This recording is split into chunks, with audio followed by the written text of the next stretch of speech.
Vous écoutez Bretagne 5, il est 8h18.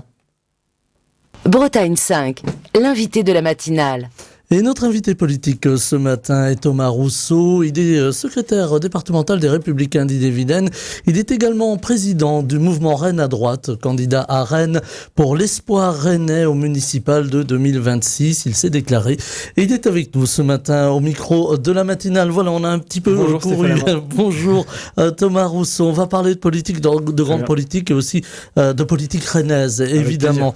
J'avais envie de vous entendre sur la grande politique pour commencer avec ce choix du futur Premier ministre qui se fait encore un petit peu attendre. Le président de la République ménage ses effets. Il reçoit aujourd'hui encore les formations politiques en dehors du RN et de LFI. Est-ce que c'est bien d'attendre ou est-ce qu'il y avait vraiment urgence à avoir un Premier ministre là, maintenant, tout de suite ? Merci Stéphane Hamon de cette question. Déjà, un mot sur le contexte. Avant de parler Rennes, je pense que c'est là l'essentiel. Les Français ont exprimé une volonté profonde de changement sur le fond comme sur la forme l'été dernier au travers des européennes et des élections législatives. Sur le fond et sur la forme. Sur la forme, il y a eu une rupture avec Michel Barnier qui a incarné le respect, l'écoute et je dirais, se réancrer dans la grandeur de la France. Et après, les Français ont exprimé un choix clair en termes de priorité, plus de sécurité et moins d'immigration, qui a été aussi le cap fixé par notre ministre de l'Intérieur, Bruno Retailleau. Donc je trouve qu'il y a eu une avancée positive dans les attentes des Français. Et moi je crois que compte tenu de la situation que vit le pays, c'est important de remettre la machine en marche le plus rapidement possible, en respectant les attentes profondes des Français, encore une fois. Il y a une forte demande, alors demande de sécurité, évidemment, vous le soulignez Thomas Rousseau, demande sociale aussi, on le voit aujourd'hui, le contexte social, le contexte économique n'est pas au beau fixe. On entend aussi de là des voix des observateurs, comme l'on dit, qui s'élèvent en disant oui mais attention, ce contexte social pourrait faire tomber le prochain gouvernement, le prochain Premier ministre. Alors est-ce qu'on va aller de chute en chute comme ça ? Je ne l'espère pas pour l'avenir du pays, et effectivement c'est un fait. En l'espace de 30 ans, en termes de PIB par tête, la France est passée de 10e à presque 30e. Donc nous vivons une paupérisation de la France depuis plusieurs décennies, et cela se traduit par 3 millions de chômeurs encore. À Rennes aussi, par exemple, on va en parler après, 19% de taux de pauvreté, où trop de Français ne s'en sortent pas. Ils ont aussi exprimé cette colère au travers des votes pendant les européennes et pendant les législatives, et cela doit être le cap du prochain gouvernement, bien entendu. Avec quand même le risque, si l'on va de motion de censure en motion de censure, d'avoir des difficultés à diriger le pays ou alors sauf à avoir un gouvernement technique. Ça pose aussi des problèmes au niveau local. Alors on va parler de Rennes, on le disait à l'instant. Les grandes agglomérations comme Rennes, mais aussi les départements ou encore les régions s'inquiètent au niveau budgétaire. On leur a demandé des économies. Là, on va repartir sur le budget de 2024, mais voilà, il faudra néanmoins à un moment ou à un autre faire des économies. Comment arriver à équilibrer des budgets, faire des économies et continuer à investir ? Je prendrai l'exemple, par exemple, de Christelle Morancet, qui a proposé un certain nombre d'économies, un cap courageux. Et à mon avis, le plus important pour le prochain gouvernement, c'est qu'il fixe un cap, une stratégie, une vision, et qu'il aille vers un chemin de désendettement le plus clair possible, et c'est comme ça que nous pourrons retrouver le chemin de la prospérité, de la création de valeur, des entreprises, et c'est comme ça aussi que les Français pourront espérer mieux vivre, en tout cas, et mieux vivre de leur salaire. Alors Christelle Morancet, pour nos auditeurs qui ne sont pas toujours au fait des noms et des fonctions politiques. Présidente de la région Pays de la Loire. Voilà, présidente de la région Pays de la Loire, qui a demandé beaucoup d'économies. Alors en particulier sur la culture. Alors on le voit, ça fait des vagues. J'ai reçu ce matin encore des emails de confrères qui s'inquiètent parce que voilà, on coupe dans les budgets de la culture et c'est important aujourd'hui la culture. Alors pas seulement évidemment, mais est-ce que finalement la coupe est trop drastique ? Moi, je ferais les choses différemment. En termes d'objectifs, évidemment, il faut désendetter. Je prends l'exemple de Rennes, par exemple. C'est un des rares classements dans lesquels elle gagne des places. Elle est maintenant 4e en termes d'endettement sur les grandes métropoles françaises. Il faut, à mon sens, revoir complètement l'administration et son organisation. Et en revanche, fixer un certain nombre de priorités, transition écologique, famille, culture, et c'est là notamment qu'il faut investir massivement. Donc désendetter, oui. En termes de priorité, je ferai les choses différemment. Voilà, vous n'auriez pas été aussi brutal peut-être que Christelle Morancet. Je pense pas qu'elle a été brutale. Je pense qu'en tout cas, en fonction des priorités, des régions ou des axes fixés. Moi, en tout cas, ce serait mon axe, ce serait de réorganiser complètement l'administration, et c'est absolument ce que doit faire le futur gouvernement. Proposer un cap d'économie massif pour relancer l'industrie française, par exemple, pour relancer la création de valeur et pour relancer la liberté d'entreprendre. Pour après créer de la richesse et valoriser les valeurs de la France, notamment dans sa culture, dans son identité, donc investir massivement dans le patrimoine, dans la culture, dans les radios locales, et c'est ça qui est la vitalité démocratique de notre pays, dans lequel il faut absolument préserver et transmettre. Alors préserver, transmettre dans le contexte que l'on décrivait en commençant cette interview, Thomas Rousseau, on voit nombre d'industries qui ont décidé de fermer des sites ou de réduire le personnel. Alors ça se traduit par des plans sociaux et toute la détresse humaine qui va avec. Alors on le voit aussi aux alentours de Rennes, il y a une inquiétude, par exemple sur le site de la Jeannet. Est-ce que là aussi aujourd'hui il faut mettre j'allais presque dire des barrières de sécurité pour ne pas faire en sorte qu'on ait une hécatombe au niveau social? Déjà, il me semble essentiel d'avoir une vision et une stratégie claire pour réindustrialiser le pays. Un exemple, et c'est possible en Europe, puisque l'Italie compte 50% de plus d'ETI, d'entreprises de taille intermédiaire, que la France. Donc dans le même cadre, dans le même système, nous pouvons réindustrialiser le pays avec la même monnaie. Il faut par exemple revoir la fiscalité sur la transmission. Il faut être beaucoup plus proactif, justement, dans la volonté de produire localement.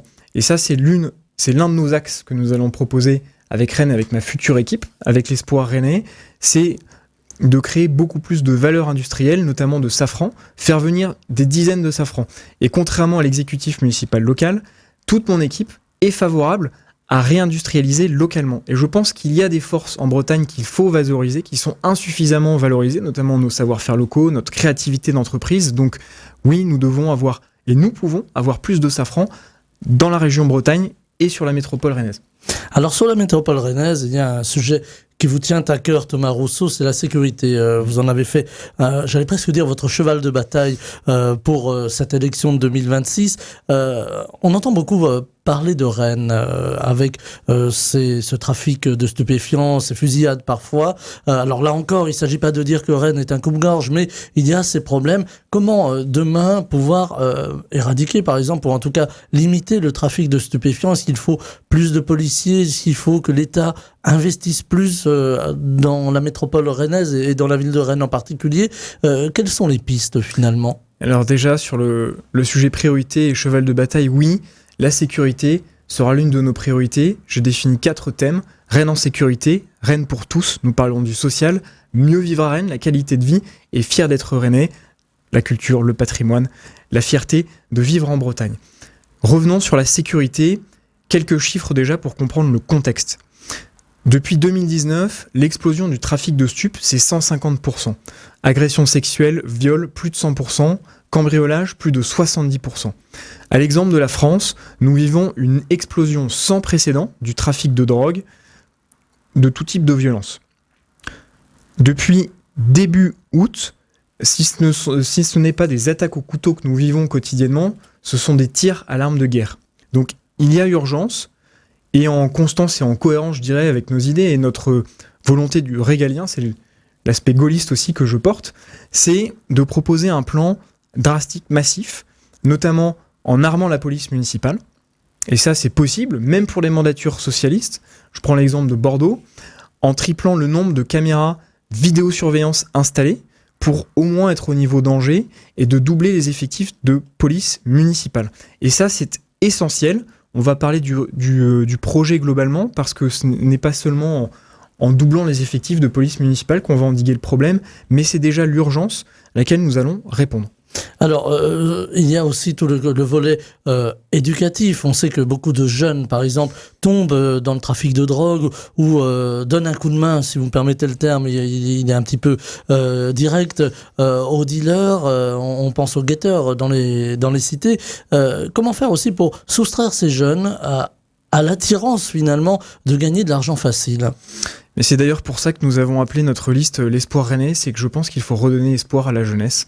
Il faut leur donner les armes de mieux se former, de pouvoir construire leurs projets et leur montrer qu'en France, on peut construire son projet, construire son avenir.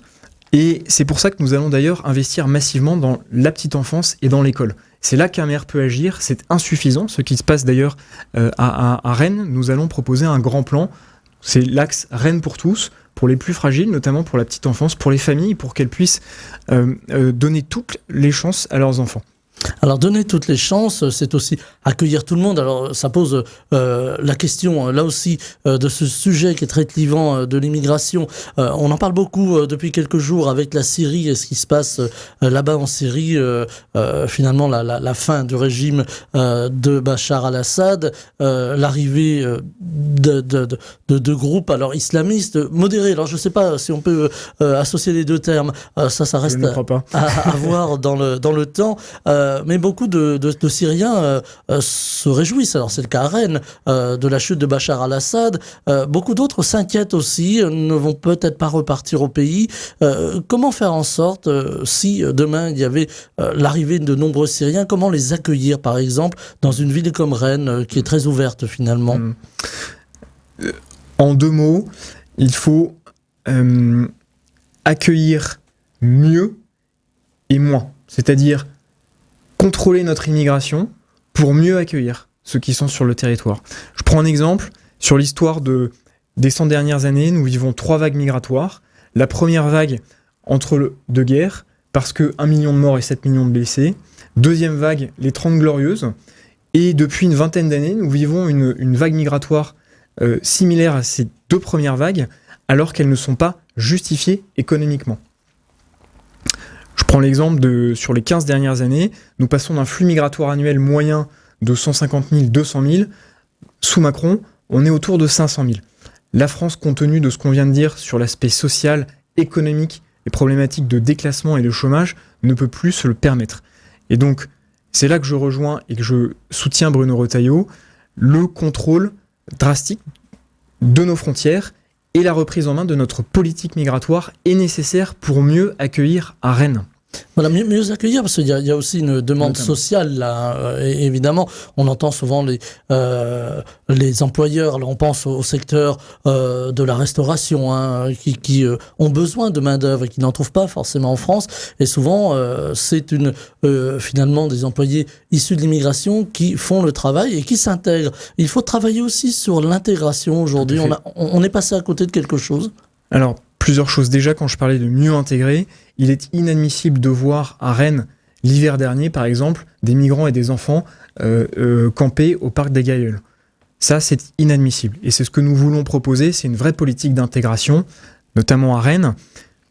2 choses par rapport à ce que vous expliquez, c'est que la politique migratoire doit être recontrôlée, et c'est le sens de mon message justement, que Bruno Retailleau reste au ministère de l'immigration pour aller en ce sens. Nous devons mieux intégrer et notamment proposer une culture commune justement à reconstruire, se réancrer dans nos valeurs, dans les valeurs de la France, dans les valeurs de la nation et être dans le sens de l'accueil et aussi de l'assimilation. Il y a des droits et des devoirs qui doivent être respectés et aussi en ce sens, il faut proposer avec un marché du travail plus souple, plus actif, l'intégration des personnes issues de l'immigration, mais aussi leur proposer l'accueil avec les valeurs de la France. Donc investir massivement dans l'école, dans la reconstruction d'une culture commune. Et c'est pour ça d'ailleurs que nous allons investir massivement dans le 4e thème qui est fier d'être rennais, pour que chacun puisse s'assimiler dans la culture bretonne, dans les valeurs de la France aussi. Et ça, c'est très important et c'est le sens de mon projet.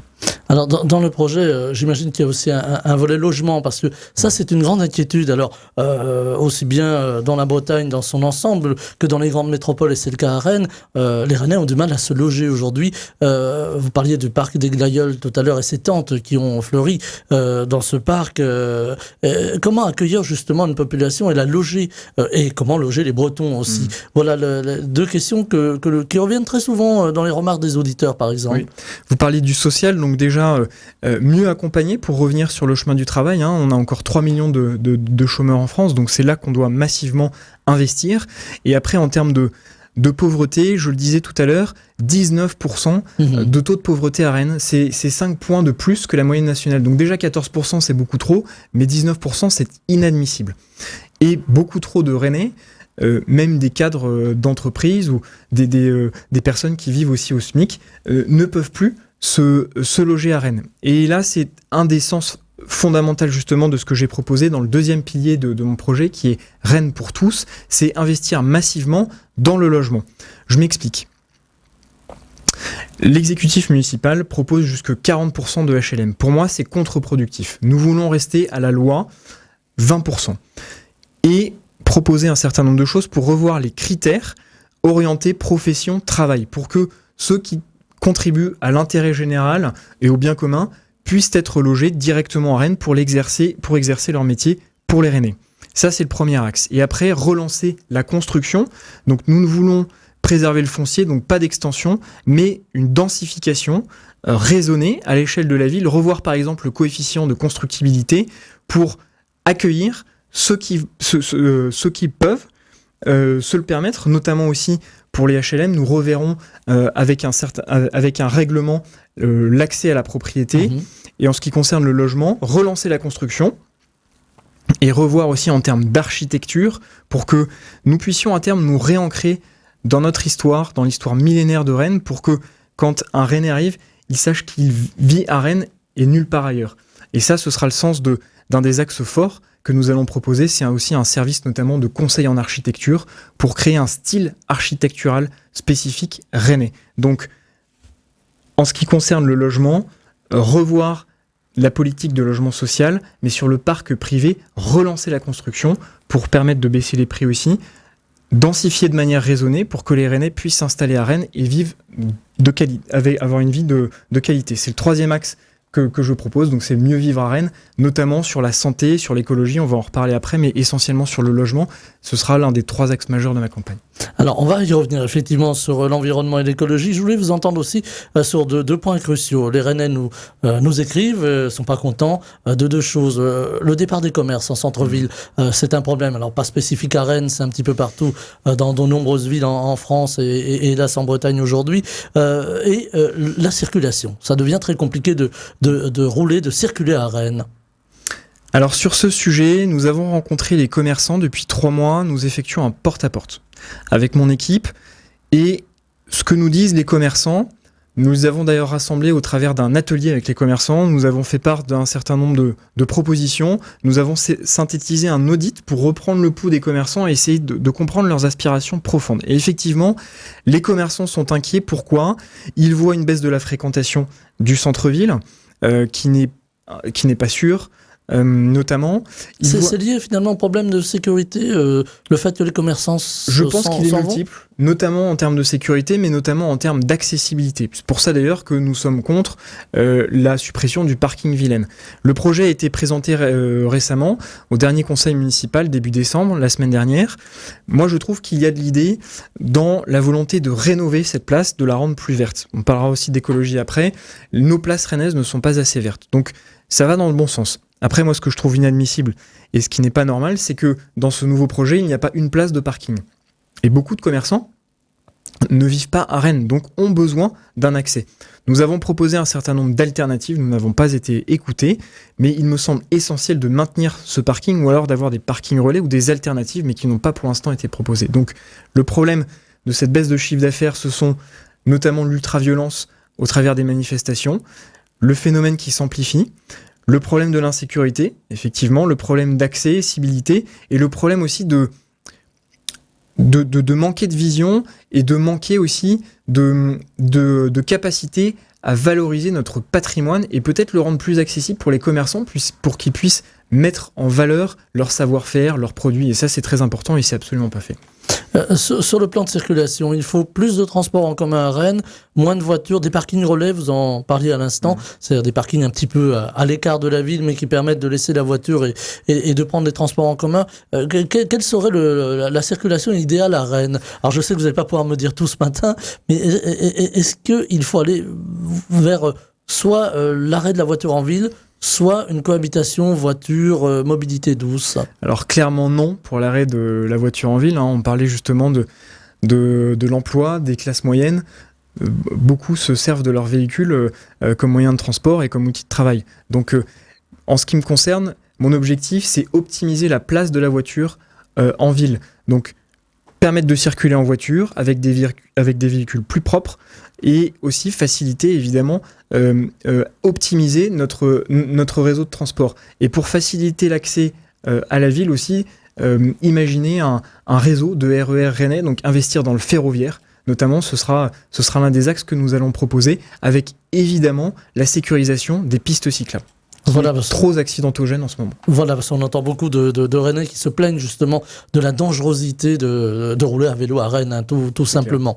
Autre sujet qui est important aujourd'hui dans les villes, c'est évidemment l'environnement. C'est la place du verre dans la ville, j'allais le dire comme ça. Rennes est une ville assez minérale, malgré tout, depuis quelques années. Est-ce qu'il faut trop? Alors voilà, vous allez nous expliquer. Est-ce qu'il faut planter des arbres? Est-ce qu'il faut ouvrir des espaces? Est-ce qu'il faut finalement penser une ville qui sera confrontée sans doute au changement climatique, au réchauffement climatique? Oui, c'est l'un de nos axes sur lesquels nous avons beaucoup travaillé avec le mouvement Rennes à droite. C'est d'ailleurs le deuxième axe, c'est permettre la vitalité de la biodiversité et le respect de nos écosystèmes locaux via un projet d'écologie complet. Je m'explique, notamment sur un exemple très concret sur les arbres. L'exécutif municipal avait prévu de planter une quinzaine de milliers d'arbres. Le problème, c'est que seulement un tiers a été planté. Nos places dans le centre-ville de Rennes sont insuffisamment vertes. Donc le projet, l'un des axes, en tout cas sur le projet écologique de l'Espoir rennais, c'est de replanter partout où c'est possible des arbres, de reverdir toutes nos places et de réarborer aussi tous les grands axes rennais. Notamment aussi, vous venez d'en parler, sur le problème du réchauffement climatique, c'est de manière tout à fait naturelle permettre l'été des zones ombragées pour éviter les îlots de chaleur. Avec aussi peut-être, là aussi on revient un tant soit peu au logement, mais des logements adaptés aussi, peut-être des nouvelles constructions adaptées à ce réchauffement climatique que l'on va subir. Exactement, donc en investissant sur la rénovation des maisons en pan de bois, qui doivent être accélérées d'ailleurs. Je parlais du sujet patrimoine et culture, et ça c'est essentiel. Vous parliez tout à l'heure de sécurité. J'y reviens, j'avais envie de vous poser une question. Vous avez cité le nom de Bruno Retailleau. Ça ferait un bon Premier ministre, Bruno Retailleau? Pourquoi pas? Pourquoi pas? Voilà, Pourquoi pas, parce que je pense qu'il incarne justement les attentes des Français en termes de sécurité, en termes d'immigration, mais en termes aussi d'une vision d'un Vendéen qui sait ce qu'est une entreprise de taille intermédiaire, qui crée localement, donc avec un sens d'une écologie locale. Il avait écrit un très bel ouvrage à ce sujet d'ailleurs, donc il a l'expérience d'un élu local, aussi une vision pour le pays, et je pense qu'il peut contribuer au renouveau dont les Français ont besoin. Est-ce que ce qui s'est passé finalement depuis la dissolution de l'Assemblée nationale en juin dernier par le président de la République, est-ce que finalement on paie un petit peu le tribut de ces turbulences aujourd'hui à l'échelle locale? Alors, on parlait tout à l'heure d'économie, mais il y a aussi une recomposition de la vie politique. Est-ce que c'est facile, par exemple, aujourd'hui d'être un élu de droite et d'essayer de faire passer ses idées alors qu'on voit quand même une grande instabilité politique? Oui, on voit une instabilité politique, mais c'est le sens de ma démarche aussi, justement, c'est de me réancrer dans une vision, dans un cap, dans un projet de long terme, notamment avec des mesures d'urgence, mais dessiner Rennes en 2050. Et grâce à Rennes à droite, j'ai rassemblé largement toute la droite. Et maintenant, avec l'Espoir rennais, la liste que je vais porter aux élections municipales, nous allons rassembler très largement, quel que soit le positionnement politique de la personne sur la base d'un projet et des 4 axes que j'ai expliqué tout à l'heure. Donc Rennes en sécurité, Rennes pour tous, mieux vivre à Rennes et fier d'être rennais. À l'échelle nationale, on a vu le président de la République qui ne voulait pas discuter avec LFI ou le Rassemblement national. On sait qu'on a une forme de report à l'échelle locale. Est-ce qu'il faut aujourd'hui se recentrer sur les partis de droite et du centre et oublier les partis tels que le Rassemblement national et LFI, y compris pour des villes comme Rennes ? Écoutez, moi je crois qu'il faut respecter toutes les sensibilités politiques, il faut respecter 11 millions d'électeurs qui se sont exprimés l'été dernier. Et vous parlez du local, moi ma logique c'est de travailler avec toutes les sensibilités politiques qui veulent l'alternance, quel que soit leur positionnement et leur étiquette. Je ne ferai pas d'accord d'appareil, je l'ai déjà expliqué, mais il faut respecter toutes les sensibilités politiques et travailler avec ceux qui veulent l'alternance. Et ça, c'est fondamental. C'est une erreur, selon vous, que le président de la République éloigne deux partis qu'il estime extrêmes. Pour lui, extrême gauche, extrême droite. Il faut parler, vous le dites, Thomas Rousseau, avec tout le monde, même si les idées, parfois, les confrontations peuvent être un peu viriles, comme l'on dit. Moi, je trouvais que la démarche de Michel Barnier, dans le sens de respecter et d'écouter tous les partis, était intéressante parce que c'est le cœur du respect de la démocratie. Donc, effectivement, il y a eu une erreur, en tout cas, en ce qui me concerne, la motion de censure ne servait à rien. Elle contribue encore à fragiliser le pays. Donc, je n'aurais pas voté cette motion de censure. Mais après, écouter toutes les sensibilités partisanes me semble essentiel parce que c'est l'essence même du respect démocratique et de la Ve République. Et c'est aussi un esprit breton de co-construire aujourd'hui, y compris politiquement. Est-ce que vous avez peur qu'avec ces turbulences politiques, cet esprit se dilue un petit peu ? Oui, et c'est pour ça qu'il faut se réancrer dans le local, dans notre culture locale et voir loin, voire profond, avoir une vraie ambition pour nos concitoyens, et c'est le projet que je porte, notamment à Rennes. Alors, Rennes, aujourd'hui, on l'accuse un peu de tous les maux, particulièrement ceux qui ne sont pas rennais, qui disent, voilà, Rennes draine les entreprises, draine la techno, voilà, en gros, on a un axe Rennes-Brest, Lorient. Quid du reste de la Bretagne ? Est-ce qu'il faut aussi que Rennes s'ouvre au reste de la Bretagne et ne soit pas en concurrence avec ? Alors, c'est une question un peu perfide. Vous posez une très bonne question et ça me permet justement de préciser la vision de l'espoir rennais. Parce que je trouve que la métropole rennaise, dans un sens assez en ce moment technocratique, a tendance à capter la sève de la région Bretagne. Et moi, je pense que, en tout cas, c'est le sens de ma démarche, c'est que Rennes redevienne un creuset de valeur pour toute la région Bretagne, qu'elle redevienne une locomotive et qu'elle entraîne et qu'elle permette la création de richesses partout en Bretagne. Donc, au lieu d'assécher justement économiquement la région bretonne, elle doit se mettre au service de la région, au service de son territoire. Et ça, c'est ce que nous allons proposer, c'est le sens de ma démarche et c'est le projet que nous allons porter dans les prochains mois à venir. Si demain il y a une réunification de la Bretagne, ça sera ma dernière question, on a 30 secondes. Si Rennes ne devait plus rester la capitale de la Bretagne, entrerait-on en guerre avec nos voisins nantais ? Moi, je crois que Rennes doit rester la capitale de la Bretagne et je pense qu'elle doit être la capitale économique et culturelle de toute la région Bretagne. C'est un message fort que je vais porter dans les prochains mois et que je porte déjà depuis quelques temps. Voilà, vous aurez compris, c'était un trait d'esprit pour terminer cet entretien. Thomas Rousseau, secrétaire départemental des Républicains d'Ille-et-Vilaine, également président du mouvement, et fondateur même du mouvement Rennes à droite, candidat à Rennes pour l'Espoir rennais au municipal de 2026. Vous étiez notre invité ce matin en direct. Je vous en remercie, je vous souhaite une très belle journée. Merci Stéphane Hamon. Bretagne 5, Stéphane Hamon, le 7-9.